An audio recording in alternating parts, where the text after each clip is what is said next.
जहाँ धर्म और अधर्म की सीमाएं धुंधली हो चुकी थीं, जहाँ मित्रता ने किस्मत की धारा बदल दी। वहाँ एक पर्वत पर दो दुखी हृदयों का मिलन हुआ। एक थे श्री राम, जिनकी प्रिया सीता राक्षसों के बंधन में थी, और दूसरे थे वानर राज सुग्रीव, जिनसे उनका राज्य और पत्नी छिन चुकी थी। यह कथा है उस मित्रता की जिसने न केवल एक राजा को उसका राज्य लौटाया, बल्कि पूरी सृष्टि को अधर्म से मुक्त कराया। यह है रामायण का किष्किंधा कांड। रश्यमुख पर्वत की छोटी सुग्रीव का निवास समय। दोपहर जैसे ही हनुमान ने श्री राम और लक्ष्मण को अपने कंधे से उतारा, सुग्रीव आश्चर्य और कुछ भय के साथ उन्हें देखने लगे। हनुमान ने आगे बढ़कर विनम्रता से कहा, महाराज, ये अयोध्या के राजकुमार दशरथ नंदन श्री राम और उनके अनुज लक्ष्मण हैं। ये स्वयं साक्षात धर्म हैं और इस समय अपनी पत्नी सीता जी की खोज में आपकी सहायता चाहते हैं। श्री राम ने सुग्रीव की आंखों में अपने जैसा ही दुहक और पीड़ा देखी। उन्होंने आगे बढ़कर कहा, हे वानर राज सुग्रीव, मैंने सुना है कि आप भी अपने भाई के कारण कष्ट में हैं और अपनी पत्नी से बिछड़ गए हैं। सुग्रीव की आंखों में आंसू आ गए। उन्होंने अपनी पीड़ा की कहानी सुनाई, कैसे उनके भाई बाली ने एक भ्रम के कारण उन्हें राज्य से निकाल दिया और उनकी पत्नी रूमा को बलपूर्वक अपने पास रख लिया। तभी सुग्रीव को कुछ याद आया। उन्होंने अपने मंत्रियों को इशारा किया। वे एक पोटली लेकर आए जिसमें कुछ आभूषण थे। सुग्रीव ने कहा, प्रभु, कुछ समय पहले एक स्त्री को एक राक्षस विमान में बलपूर्वक दक्षिण दिशा की ओर ले जा रहा था। वह स्त्री हा राम हा लक्ष्मण कहकर विलाप कर रही थी। उन्होंने अपने कुछ आभूषण एक पोटली में बांधकर हम वानरों के बीच फेंक दिए थे। कृपया देखें, क्या ये आपकी देवी सीता के हैं? जैसे ही राम ने उन आभूषणों को देखा, उनका हृदय बैठ गया। वे सीता के ही थे। उन्होंने एक पायल हाथ में ली और उनकी आंखों से आंसुओं की धारा बह निकली। उनका धैर्य टूट गया और वे एक सामान्य मनुष्य की तरह विलाप करने लगे। लक्ष्मण ने उन्हें संभाला और कहा, कंपली भैया, मैं तो केवल भाभी के पैरों के पायल को पहचानता हूँ, क्योंकि मैंने कभी उनके चरणों के ऊपर दृष्टि नहीं डाली। राम के दुहक को देखकर सुग्रीव का हृदय भी द्रवित हो गया। उन्हें राम की पीड़ा में अपनी पीड़ा दिखाई दी। उन्होंने दृढ़ निश्चय के साथ कहा, हे राम, अब आप विलाप न करें। आज से आपका दुख मेरा दुख और मेरा सुख आपका सुख। मैं अपनी पूरी वानर सेना के साथ आपकी सीता को खोज निकालूंगा, चाहे वे पाताल में हो या आकाश में। यह सुनकर श्री राम को ढाढ़स बंधा। उन्होंने कहा, सुग्रीव, तुम्हारी मित्रता मेरे लिए अमूल्य है। मैं तुम्हें वचन देता हूँ कि मैं बाली का वध करके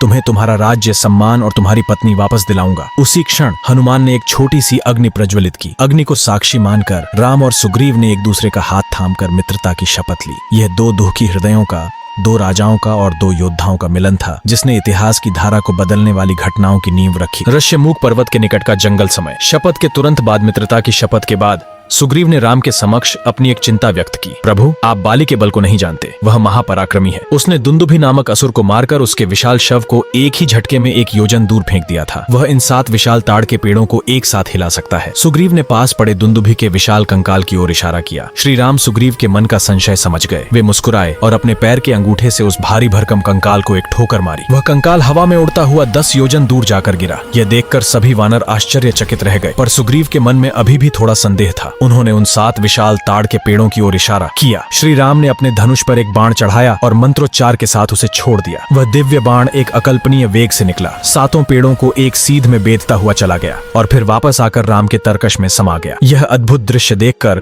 सुग्रीव के सारे संदेह मिट गए। वे समझ गए कि राम कोई साधारण मनुष्य नहीं, बल्कि स्वयं परमात्मा है। वे दौड़कर राम के चरणों में गिर पड़े और बोले, प्रभु, मुझे क्षमा करें। मैंने आप पर संदेह किया। अब मुझे विश्वास है कि बाली का अंत निश्चित है। किष्किंधा के द्वार पर समय। अगले दिन की सुबह राम, लक्ष्मण और सुग्रीव किष्किंधा पहुंचे। राम की योजना के अनुसार सुग्रीव को बाली को युद्ध के लिए ललकारना था। राम ने सुग्रीव को समझाया कि वे युद्ध के दौरान एक पेड़ के पीछे छिपकर बाली पर बाण चलाएंगे। सुग्रीव ने किष्किंधा के द्वार पर खड़े होकर एक भयंकर गर्जना की और बाली को द्वंद्व के लिए चुनौती दी। बाली, जो अपनी पत्नी तारा के साथ बैठा था, इस चुनौती से क्रोधित हो उठा। तारा एक बहुत ही बुद्धिमान स्त्री थी। उसने बाली को रोकने की कोशिश की। स्वामी, सुग्रीव इतने दिनों बाद अचानक इतनी हिम्मत से लौटा है। अवश्य उसके पास कोई शक्तिशाली सहायक है। मैंने सुना है कि अयोध्या के 2 राजकुमार उसके मित्र बन गए हैं। आप अभी युद्ध के लिए न जाएं। लेकिन बाली ने अपनी शक्ति के अहंकार में तारा की एक न सुनी। वह क्रोध में बाहर आया और सुग्रीव पर टूट पड़ा। दोनों भाइयों में एक भयानक मल्लयुद्ध शुरू हो गया। दोनों का रूप, आकार और युद्ध कौशल बिल्कुल एक जैसा था। वे इतनी तेजी से लड़ रहे थे कि राम के लिए उनमें अंतर करना असंभव हो गया। उन्हें डर था कि कहीं उनका बाण गलती से सुग्रीव को न लग जाए। इस असमंजस में राम बाण नहीं चला पाए। बाली के शक्तिशाली प्रहारों के सामने सुग्रीव टिक नहीं सके और बुरी तरह घायल होकर अपनी जान बचाकर वापस रश्यमुख पर्वत की ओर भागे। उसी दिन सुग्रीव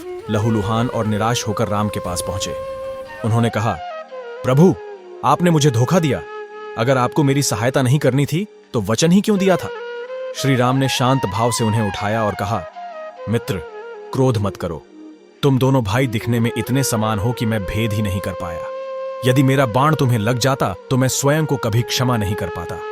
लक्ष्मण ने तुरंत एक उपाय सोचा। उन्होंने पास ही खिली हुई गजपुष्पी लता को तोड़कर उसकी एक माला बनाई और उसे सुग्रीव के गले में डाल दिया।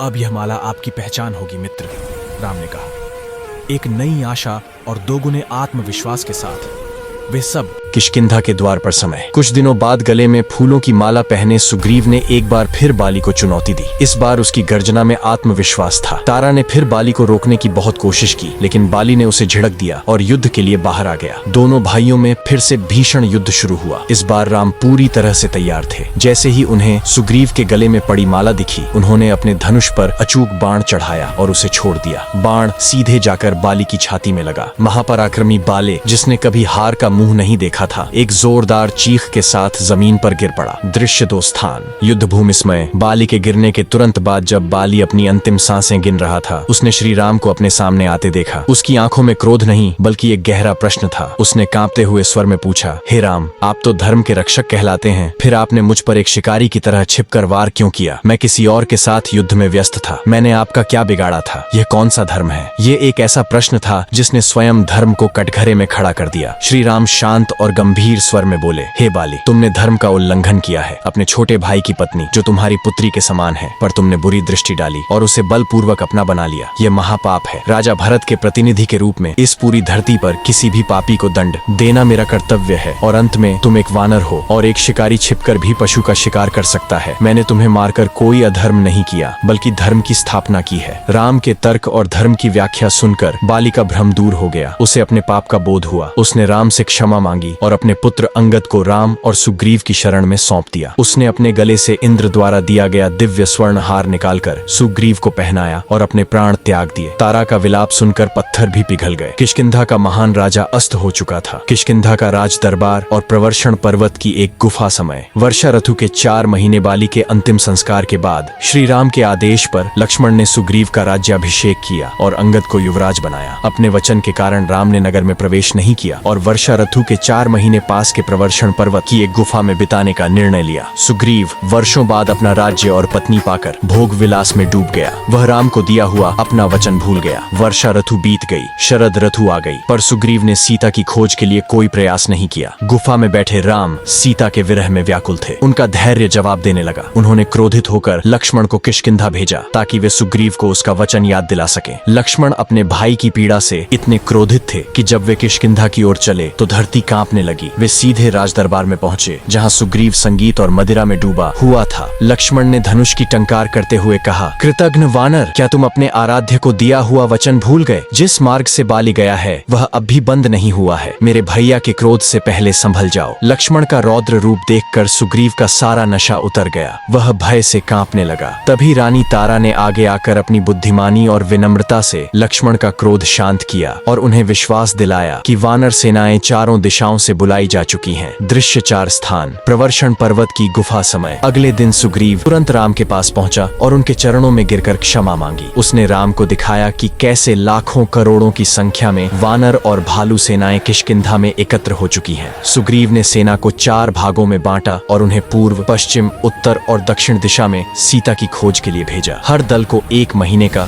समय दिया गया। सबसे शक्तिशाली दल को दक्षिण दिशा में भेजा गया, क्योंकि जटायु और आभूषणों से यही संकेत मिला था। इस दल का नेतृत्व युवराज अंगद कर रहे थे और उनके साथ जामवंत जैसे अनुभवी योद्धा और हनुमान जैसे महाबली थे। दल के प्रस्थान से पहले श्री राम ने हनुमान को अकेले में बुलाया। उन्होंने अपनी अंगूठी निकालकर हनुमान को दी और कहा, हनुमान, मुझे विश्वास है कि यह कार्य तुम ही सिद्ध करोगे। जब तुम्हें सीता मिले तो उन्हें यह अंगूठी दे देना। इसे देखकर वह समझ जाएंगी कि तुम मेरे ही दूत हो। प्रभु का विश्वास और यह भारी जिम्मेदारी पाकर हनुमान ने भक्तिपूर्वक अंगूठी को अपने मस्तक से लगाया। यह एक भक्त और भगवान के बीच अटूट विश्वास का क्षण था। इसके साथ ही अंगद के नेतृत्व में वानरों का विशाल दल जय श्री राम का उद्घोष करता हुआ सीता माता की खोज में दक्षिण दिशा की ओर चल पड़ा। और यूं राम और सुग्रीव की मित्रता ने धर्म युद्ध की नींव रखी। बाली का अंत हुआ, सुग्रीव को उसका राज्य और सम्मान मिला और अब पूरी वानर सेना दक्षिण दिशा में सीता माता की खोज में निकल पड़ी है। आगे क्या होगा? कैसे हनुमान लंका की अग्नि बनेंगे? कैसे शुरू होगा वह महान युद्ध जिसने इतिहास में धर्म की विजय और अधर्म के अंत की घोषणा की? जानिए अगले भाग में रामायण लंका की ओर का आरंभ। अगर आपको यह कथा पसंद आई हो तो वीडियो को लाइक करें, चैनल को सब्सक्राइब करें और जय श्री राम लिखकर कमेंट जरूर करें। अगर आप चाहते हैं इसका अगला भाग जल्दी आए तो इस वीडियो पर पूरे करें 500 कमेंट्स। जी के